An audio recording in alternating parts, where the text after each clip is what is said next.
Hello, and welcome to another TA Instruments Tech Tip. In this video, we will discuss the double wall ring or DWR interfacial accessory. We will cover how to install, calibrate, and properly position the ring at the interface.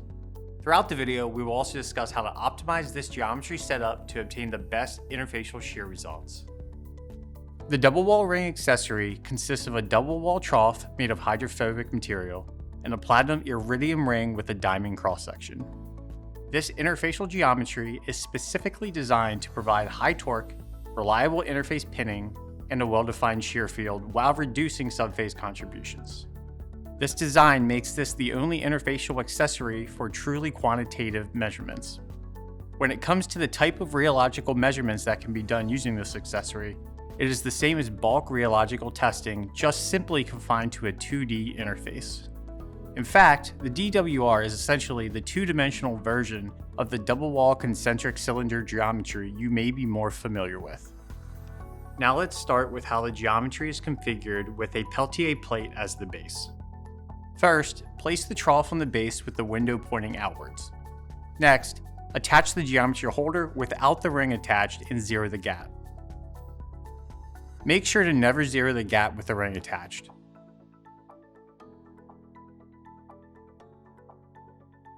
After zeroing, raise the head to a comfortable height and insert the ring into the holder. Secure the ring by twisting the holder and ensure it is tight enough to not slip or wobble.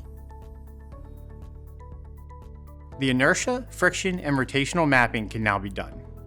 An additional note for these calibrations: if performing oscillatory testing on a delicate interface, an additional calibration of oscillatory mapping can be done.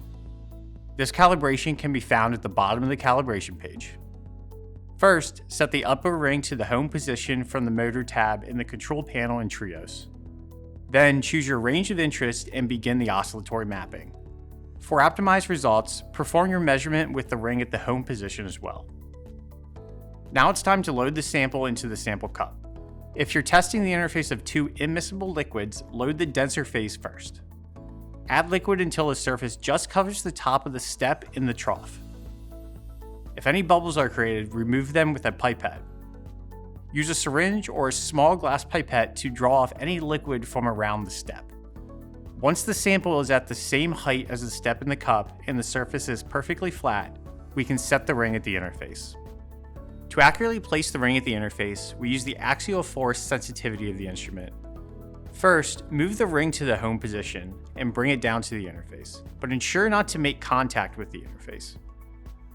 In Trios, you can set up a linear rate axial test in the compression direction using a gap speed of 10 microns per second.